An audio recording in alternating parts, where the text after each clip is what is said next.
할렐루야. 서로 인사하겠습니다. 하나님 당신을 축복하십니다.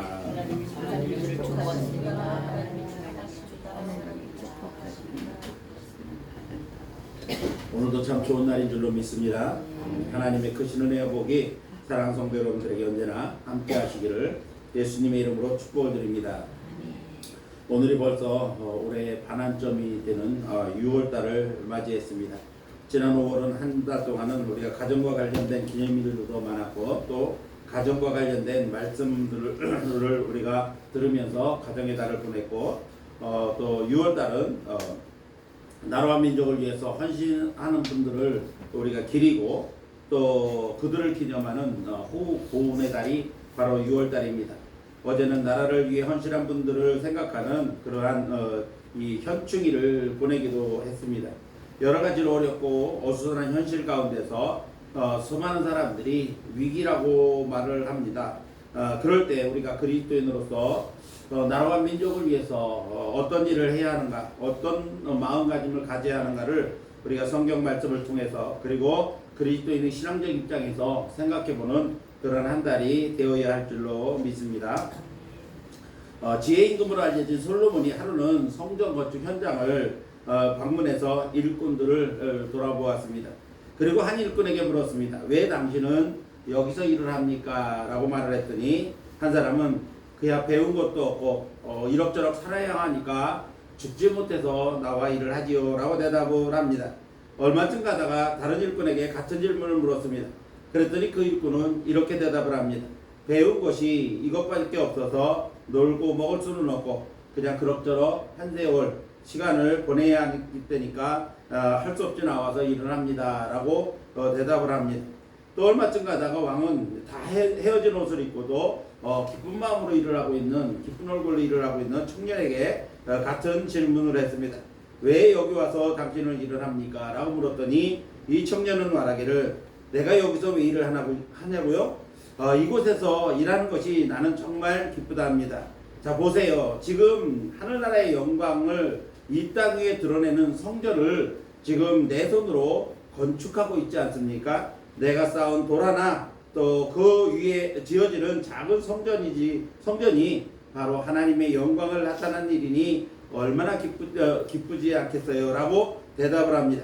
자, 쌓는 벽돌 한 장이 위대한 성전의 아주 작은 부분일지는 몰라도 큰 일을 이룬다는 소명을 가지고 감사하며 일하는 자와 그렇지 못한 자의 삶은 엄청난 차이를 나타내게 될 것입니다.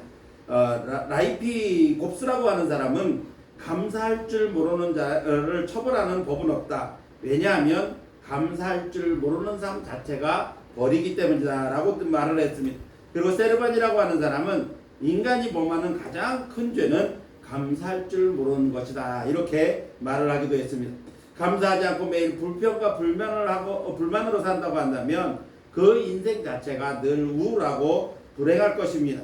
그러나 똑같은 상황이지만 감사하며 긍정적으로 생각하며 모든 일에 성실하게 일한다고 한다면 오히려 같은 날을 보낸다 할지라도 기쁨이 넘치고 행복한 그러한 삶을 살게 되어질 것입니다. 하나님은 우리에게 창고의 열쇠를 주셨습니다. 그 창고 안에는 남들이 가지지 못한 놀라운 것들이 많은 재료들이 있습니다. 우리는 그것들을 가지고 어떻게 이 세상을 사용하며 살아가느냐, 놀라게 하며 살아가느냐, 이런 것들은 우리 스스로의 힘에 달려 있는 것입니다. 그래서 감사는 선불입니다. 감사거리가 있어야 감사하는 후불이 아니라 먼저 감사하고 기뻐하면 감사가 더 넘치게 되고 그리고 감사할 일이 더 많이 생기게 되어지는 것입니다. 감사는 기적을 만드는 첫걸음입니다. 오늘의 감사가 내일의 기적을 만듭니다. 주어진 상황과 상관없이 매 순간 하나님께 감사하는 마음으로 살아간다고 한다면 하나님의 축복을 불러오는 거룩한 행위가 될 것입니다. 하나님은 절대로 나의 감사를 외면하거나 아니면 당연하게 받아들이지 않으시고 나를 축복의 사람으로 만들어 주신다는 사실을 우리는 잊지 말아야 될 것입니다. 오늘도 믿음으로 드리는 감사로 하나님을 영광스럽게 해드리고 사랑하는 성도 여러분의 삶이 더 은혜가 넘치는 복된 삶으로 살아가시기를 예수님의 이름으로 축복을 드립니다.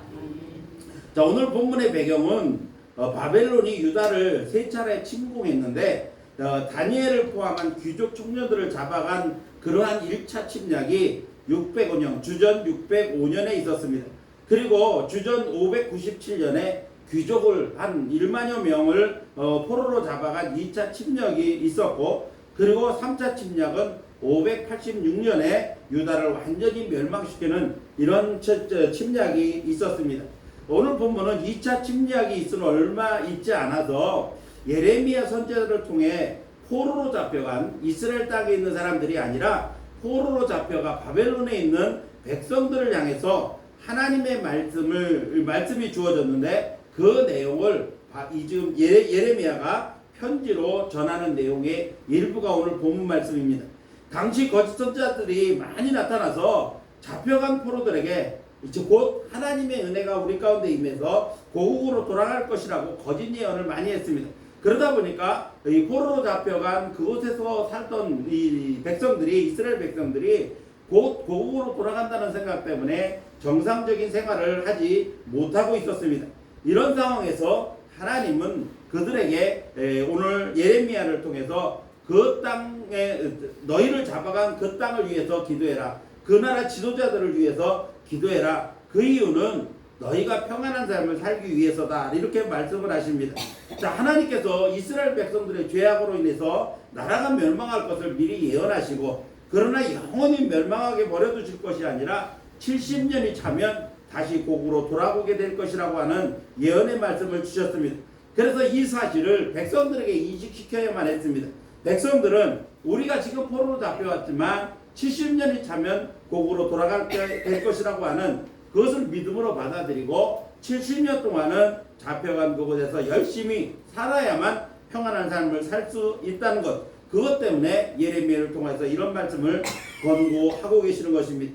본문 말씀을 다시 한번 읽어보면, 너희는 내가 사로잡혀 가게 한 그 성읍의 평안을 구하고 그를 위하여 여호와께 기도하라. 이는 그 성읍이 평안함으로 너희도 평안할 것임이라. 이런 말씀입니다. 자, 본문은 그들의 체제, 즉 그들이 살고 있는 그 땅, 그들이 지금 잡혀가 있는 바벨론 땅의 번영과 평안을 위해서 노력하고 그들을 위해서 기도하라는 것입니다. 그것은 결국 자신들을 위한 일이기도 했기 때문입니다. 그 땅이 평안하지 못하고 그 땅이 혼란스러우면 자신들의 삶도 평안할 수가 없는 것입니다. 그러나 이 일이 포로로 잡혀가 있는 그들이 납득하기 쉬운 일은 아니었습니다. 자기들이 지금 고국 땅에서 잡혀와서 이 먼 나라에 와서 온갖 고생을 하고 있는데 하루빨리 포로 생활을 청산하고 고국으로 돌아가고 싶은데, 이 땅을 위해서 기도해라. 이 땅의 지도자들을 위해서 기도해라. 이 말이 이해하기 쉬운 그러한 말은 아니었다는 것입니다. 사람은 누구나 자신이 살아가고 있는 삶의 터전을 사랑합니다. 고향을 사랑합니다. 그리고 가족들을 사랑합니다. 그리고 자신이 속한 공동체를 아끼고 사랑하는 것이 본성입니다. 나라와 자기 민족을 사랑하는 것도 마찬가지인 것입니다. 예전에는 학교에서 학생들에게 애국과 애족이라고 하는 말을 자주 사용하고 그것을 학생들에게 많이 가르쳤습니다. 나라를 사랑하고 자기 민족을 사랑하는 사람으로 가르치는 그러한 교육이 있었다는 것입니다. 그런데 요즘은 애국, 애족 이런 말을 듣기 어려운 그러한 때가 되었습니다. 우리나라의 자부심이 백이민족 그리고 단일민족이라고 하는 것을 매우 자랑스럽게 여겼던 그러한 때가 있었습니다. 그러나 요즘은 단일민족이라고 하는 말을 거의 사용하지는 않습니다. 왜냐하면 그것보다는 다문화라고 하는 말을 더 많이 사용하는데, 그만큼 우리와 피부 색깔도 다르고 생김새가 다른 그런 사람들과의 생활이 그리 어색하지 않을 정도로 다른 민족과 많이 어울려 살고 있기 때문이라는 것입니다. 다음 주가 되면 이제 월드컵이 열립니다. 월드컵 경기가 북중미에서 열리게 되는데, 그것을 보면서 또 백성들은, 우리나라 국민들은 한번 가슴이 뜨거워질 겁니다. 다 같이 모여서 우리나라 대표 선수들의 경기를 응원하면서 함께 할 것입니다. 광화문 광장에 모이자고 하는 그러한 광고도 보기도 했습니다. 다시 한번 대한민국을 외치면서 내가 대한민국 국민이다, 한민족이다 라고 하는 사실을 또 느끼게 될 것입니다. 애국이라고 하는 말은 주로 정치인들이 많이 사용하는 언어로 이해하는 경우들이 많습니다. 특정한 사람만이 사용하는 언어가 바로 애국이라는 말, 이렇게 이해하기가 쉽다는 말입니다. 이념과 사상으로 극명하게 갈려진 현재 상황에서 나라 사랑이라고 하는 말이 참으로 이해하기 어려운 때가 아닌가 싶습니다. 그래서 나라 사랑은 특정한 사람들이 하는 것, 그것으로 이해하기도 합니다. 그러나 성경은 나라와 민족을 위한 책임과 기도를 매우 중요하게 가르치고 말씀하고 있다는 사실입니다. 지금 이스라엘 백성들은 바벨론에서 포로 생활을 하고 있습니다. 나라가 망했습니다. 성전이 무너졌고 삶의 터전도 빼앗겨 버렸습니다.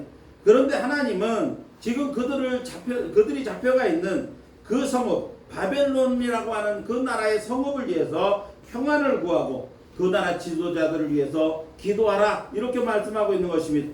원수같이 보이는 나라를 위해서 기도하라고 말씀하고 있는 것입니다. 왜 그래야 합니까? 그 이유는 그 성읍이 평안함으로 너희도 평안할 것이기 때문이다 라고 말씀하고 있는 겁니다.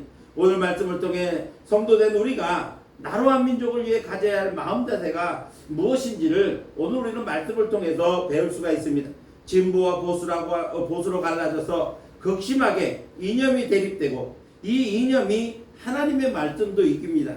신앙도 이깁니다. 이런 시대에 그리스도인된 저와 여러분이 가져야 할 나라와 민족을 위한 마음자세는 어떠한 것인가를 우리가 함께 생각해 보려고 하는 것입니다.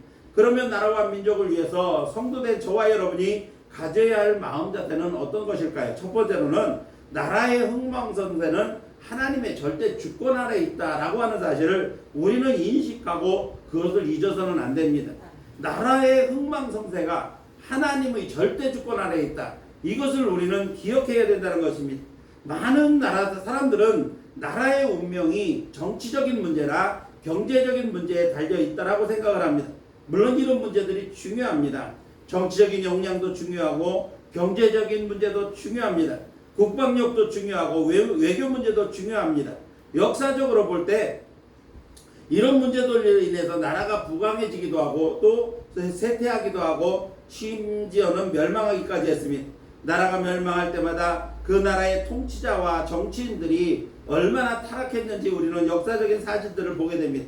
자신들의 치부를 위해서 백성들이 굶어 죽어도 아무렇지도 않은 그러한 일들이 비일비재했었습니다. 그러나 성경은 이런 문제들, 즉 정치적인 문제, 경제적인 문제, 이런 문제들보다도 더 근본적인 문제가 있다는 사실을 우리에게 말씀하고 있습니다. 그것은 바로 역사는 하나님이 주관하신다라고 하는 것입니다. 다니엘서 2장 22절 말씀을 보면 그는 때와 계절을 바꾸시며 왕들을 폐하시고 왕들을 세우시며 지혜자에게 지혜를 주시고 총명한 자에게 지식을 주신다, 이렇게 말씀하고 있습니다. 자, 하나님은 계절을 바꾸신다는 겁니다. 때와 계절도 바꾸신다는 겁니다. 왕들을 세우기도 하고 폐하기도 하신다는 겁니다. 지혜자에게 지혜를 주시고 총명을 주실 뿐만 아니라 그것을 거두어 가기도 하신다는 것입니다. 하나님은 천지만물을 주관하실 뿐만 아니라 왕을 세우시기도 하고 또 사람에게 지혜와 총명을 주시기도 빼앗기도 하시는 분이 하나님이라는 겁니다. 다시 말하면 이 세상 모든 일들의 주권이 하나님께 있다는 것입니다. 이스라엘이라고 하는 나라도 그랬습니다. 사울 임금을 하나님께서 세우셨습니다. 백성들이 왕을 세워달라, 우리도 다른 주변 나라들처럼 왕을 세워달라고 계속해서 하나님 앞에 요구를 했습니다. 그랬더니 하나님께서 그들의 요구대로 사울 왕을 세워주셨습니다. 그런데 사울 왕이 하나님 앞에 범죄를 합니다. 하나님을 배신하고 우상 숭배를 합니다. 그것 때문에 하나님께서 사울 임금을 폐하십니다. 그리고 다윗 임금을 세우셨습니다. 다윗이 하나님 앞에 마음이 합했습니다. 그래서 하나님 마음에 합한 다윗을 그 혈통 대대로 왕권을 이어가게 하시고 그 혈통에서 만왕의 왕이신 예수님의 탄생하게 하심으로 예수님의 계보까지 이어지게 하신 것입니다. 하나님은 나라를 세우시기도 하고 폐하시기도 하십니다. 이스라엘이라는 하는 나라가 하나님을 떠나 우상 숭배를 비롯해서 죄를 범하고도 돌이키지 않았을 때 하나님은 그 나라를, 이스라엘 나라를 이방 민족에게 붙여 폐하셨습니다. 그러나 나라가 회개하고 백성들이 돌이켜 회개했을 때 하나님은 그들을 용서하시고 다시 회복시켜 주셨습니다. 따라서 세상 모든 나라와 민족들을 세우시기도 하시고 폐하기도 하시는 주권이 하나님께 있음을 보여주고 있는 것입니다. 사랑하는 성도 여러분, 우리나라 대한민국도 하나님의 은혜 가운데 오늘까지 온 줄로 믿습니다. 일제강점기를 벗어나게 하신 것도 하나님이십니다. 전쟁의 폐허 속에서도 일으켜 세우신 것도 하나님이신 줄로 믿습니다. 가난한 나라를 부강하게 하신 것도 하나님의 은혜이며 하나님의 손길인 줄로 믿습니다. 이것은 단순히 사람의 능력으로 될 수 있는 일이라고 설명할 수가 없기 때문입니다. 수많은 성도들의 기도와 눈물이 있었고 새벽마다 금요일마다 산에서 그리고 기도원에서 부르짖어 기도하던 기도의 선배들이 있었기 때문인 줄로 믿습니다. 그러므로 나라를 사랑하는 첫 번째가 바로 하나님이 이 나라의 주인이심을 인정하는 것에서부터 출발하는 겁니다. 그래서 하나님이 이 나라의 주인이심을 인정하는 것임을 우리가 늘 깨달아서 하나님의 도우심을 구하는 그러한 성도들이 되어져서 나라를 사랑하는 저와 여러분들이 되실 수 있기를 예수님의 이름으로 축복을 드립니다. 두 번째로는 나라가 평안해야 성도의 삶도 평안할 수가 있기 때문입니다. 본문 후반부를 보면 이는 그 성읍이 평안함으로 너희도 평안할 것이다 이렇게 말씀했습니다. 이스라엘 백성들이 그 땅과 통치자들을 위해서 기도해야 할 이유가 바로 여기에 있다는 것입니다. 나라가 흔들면 가정도 흔들리는 겁니다. 사회가 혼란해지면 우리의 삶도 영향을 받고 평안을 누릴 수가 없는 것입니다. 그래서 성도는 공동체적 책임감을 가져야 되는 것입니다. 성도는 개인의 신앙만을 추구하는 사람이 아닙니다. 우리는 세상의 소금과 빛으로 부르심을 받은 사람임을 우리는 잊지 말아야 됩니다. 예수님께서 너희는 세상의 소금이다, 너희는 세상의 빛이다라고 말씀하신 것은 세상 사람들 곧 불신자들을 향해서 하신 말씀이 아니라 믿음을 가진 성도들에게 하신 말씀입니다. 세상의 빛과 소금의 삶이라고 하는 것은 무엇입니까? 바로 선한 영향력을 의미하는 것입니다. 직장생활에서 가정생활에서 이웃사랑 등 우리가 살고 있는 이 사회 속에서 선한 영향을 끼치는 모든 것이 바로 나라를 사랑하는 길이라는 사실을 우리에게 가르쳐주고 있는 것입니다. 나라가 혼란하거나 위기를 만난 상황, 또 나라를 빼앗겼다든지 전쟁 중이라든지 이런 상황에 독립운동을 하고 총칼을 들고 나가 싸워야만 애국하는 것이 아닙니다. 거창한 것만이 애국이 아니라는 말씀입니다. 우리에게 맡겨진 자리에서 선한 영향력을 끼치는 것, 믿음을 가진 사람들처럼 살아가는 것, 그것이 바로 나라 사랑의 길이라는 사실을 우리가 잊지 말자는 겁니다. 교회가 교회다워질 때 나라가 건강합니다. 가정이 건강할 때 나라도 건강해집니다. 다음 세대를 믿음으로 잘 준비할 때 나라의 미래도 견고해질 수가 있다는 것입니다. 그래서 나라의 평안을 위해서 교회는 교회다워져야 하고 성도가 성도다워질 때 나라가 평안해지고 우리의 삶도 평안해지는 것입니다. 따라서 교회의 평안과 우리의 삶의 평안을 위해서 나라가 평안해지도록 그리스도인들은 선한 영향을 끼치고 그리고 기도해야 하는 것입니다. 이것이 그리스도인으로서 나라 사랑의 길임을 우리는 잊지 말아야 될 것입니다. 이제 사랑하는 성도 여러분들이 나라의 평안이 곧 나의 평안임을 잊지 말고 나라의 평안을 위해 그리스도인으로서 빛과 소금의 역할을 다하는 나라를 사랑하는 성도 여러분들이 되시기를 예수님의 이름으로 축복을 드립니다. 마지막 세 번째로는 성도는 나라의 평안을 위해 기도해야 된다는 것입니다. 한국전쟁 직후 우리나라는 세계에서 아주 손꼽히는 그러한 가난한 나라였습니다. 당시 일제강점기에서 독립한 후 이 나라의 깃들을 갖출 시간도 없었습니다. 강대국들에 의해서 남북으로 갈라져 버렸고 또 혼란을 틈타 전쟁을 치를 여력도 없었는데 전쟁이 터져버리고 말았습니다. 미국을 비롯해 유엔의 원조를 받아야만 하는 가난한 나라가 바로 우리나라였습니다. 그러나 한국교회는 나라와 민족을 위해서 끊임없이 기도했던 사실을 우리는 잊지 말아야 됩니다. 선교사들을 비롯하여 교회는 학교를 세워 미래를 준비했고 병원과 고아원을 세워서 가난한 사람들을 구제하는 일에 앞장섰습니다. 어렵고 가난한 사람을 구제하는 일, 그리고 그들을 돌보는 일, 그것을 앞장선 것이 바로 우리나라에 파송되었던 선교사들과 한국교회였던 것입니다. 믿음의 사람들이 절망 가운데 희망의 씨앗을 심은 것입니다. 그리고 눈물로 드린 기도 덕분에 오늘의 대한민국이 바로 세워졌고 그것을 한국 교회가 감당했던 것입니다. 오늘 성경은 분명하게 말씀하고 있습니다. 그 성읍의 평안을 구하고 그를 위하여 여호와께 기도하라. 왜 나라와 민족을 위하여 기도해야 됩니까? 성도의 기도는 나라와 민족을 살리는 능력이 되기 때문입니다. 나라와 민족이 위기를 만날 때마다 교회와 성도들은 앞장서서 나라와 민족을 위해서 기도했었습니다. 3.1운동 때 독립선언문에 서명한 33인 중 기독교인들이 대부분이었습니다. 그리고 나라가 혼란한 시기에는 백성들을 계몽하는 일에 힘쓴 것이 교회입니다. 모일 때마다 부르짖어 기도한 제목 중에 빠짐없는 제목이 바로 나라와 민족을 위한, 나라와 민족의 번영을 위한 그러한 기도였습니다. 교회는 단순히 교회 부흥을 구하거나 성도 개인의 복만을 구하는 곳이 아닙니다. 교회는 끊임없이 나라와 민족을 가슴에 품고 기도해야 됩니다. 디모데전서 2장 1절과 2절 말씀을 보면 나라와 지도자들을 위해서 기도할 것을 권면하고 있습니다. 그러므로 내가 첫째로 권하노니 모든 사람을 위하여 간구와 기도와 도구와 감사를 하되 임금들과 높은 지위에 있는 모든 사람들을 위하여 하라.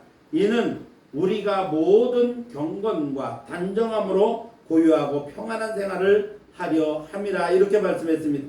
자, 여기서도 나라와 임금들을 위하여 기도하라고 권면하면서 그 이유를 우리가 고요하고 평안한 생활을 하게 하렵니다. 하나님을 섬기는 신앙생활도 평안하게 하려면 나라가 안정되어야 됩니다. 그렇기 때문에 우리는 나라와 지도자들을 위해서 기도해야 합니다. 개인의 평안한 삶을 위해서는 나라와 지도자를 위해 반드시 기도해야 된다고 말씀하고 있는 것입니다. 그러므로 성도의 나라 사랑의 제일 조건은 나라와 민족을 위해 간절하게 기도하는 일인 것입니다. 그것이 가장 중요한 성도의 나라 사랑인 것입니다. 나라와 나라의 지도자들을 위한 기도는 아주 중요한 것입니다. 지도자가 자신의 인연과 맞지 않을 때도 맞을 때도 있지만 또 항상 그럴 수는 없습니다. 그러나 자신과 맞지 않는다고 해서 나라와 지도자를 위해서 기도를 멈춰서는 안 됩니다.